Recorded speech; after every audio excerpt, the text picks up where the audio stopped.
ট্যাংরায় হাতের শিরা কাটা অবস্থায় ৩ জনের দেহ উদ্ধারের ঘটনায় হাসপাতাল থেকে নতুন তথ্য পেল পুলিশ।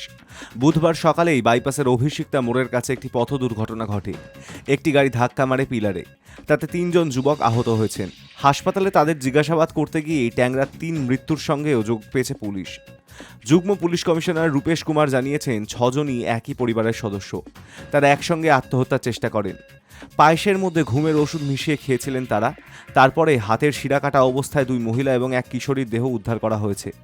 গাড়ি নিয়ে বাড়ি থেকে বেরিয়ে ৩ যুবক আত্মহত্যার চেষ্টা করেন। আত্মহত্যার উদ্দেশ্যে তারা গাড়ি নিয়ে পিলারে ধাক্কা মেরেছেন। আপাতত আহতদের বয়ান থেকে কথা জানতে পেরেছে পুলিশ, তবে বিষয়টি তদন্ত সাপেক্ষ। মৃত ২ মহিলার নাম রমি দে এবং সুদেষ্ণা দে। আহত ২ ভাইয়ের নাম প্রণয় দে এবং প্রসূন দে। রূপেশ বলেন, একটি দুর্ঘটনা হয়েছিল। গাড়ি পিলারে ধাক্কা মারে। ৩ জনকে হাসপাতালে ভর্তি করানো হয়। তাদের সূত্রে জানা যায়, একটি ঠিকানায় ৩ জনের দেহ পড়ে আছে। সেই দেহগুলি উদ্ধার করা হয়েছে। সকলেই একই পরিবারের সদস্য। হাসপাতালে যারা তারা ৩ জনই পুরুষ। দেহ মিলেছে ২ মহিলা এবং এক কিশোরী। আহতদের মধ্যে একজন সচেতন আছেন, ২ জন অর্ধচেতন। তাদের বয়ান নেওয়া হয়েছে। তারা জানিয়েছেন, ঘুমের ওষুধ খেয়ে আত্মহত্যার চেষ্টা করেন ৩ জন। তারপর তারা গাড়ি নিয়ে বেরিয়ে পিলারে ধাক্কা মারেন।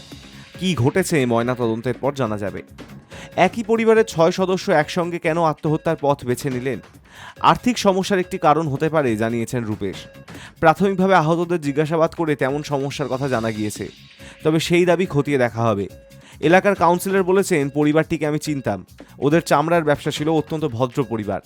দীর্ঘদিন ধরেই এখানে থাকতেন। ওদের কোনো আর্থিক সমস্যার কথা আমি জানতে পারিনি। ইতিমধ্যেই ট্যাংরায় গিয়েছেন লালবাজার হোমিসাইড শাখার আধিকারিকেরা। গিয়েছেন রূপেশ নিজেও। পৌঁছেছে ডগ স্কোয়াড। ৩ জনের দেহ ময়নাতদন্তের জন্য পাঠানো হয়েছে। কী কারণে এই আত্মহত্যা তা নিয়ে রহস্য ক্রমেই জটিল হচ্ছে। ৬ জন একসঙ্গে আত্মহত্যার জন্য ঘুমের ওষুধ খেয়েছিলেন কিনা, ৩ যুবক বাকিদের হাতে শিরা কাটতে দেখে বেরিয়েছিলেন কিনা, নানা প্রশ্ন ঘুরপাক খাচ্ছে। রূপেশ জানিয়েছেন, তদন্তের পরেই উত্তর দিতে পারবেন তাঁরা।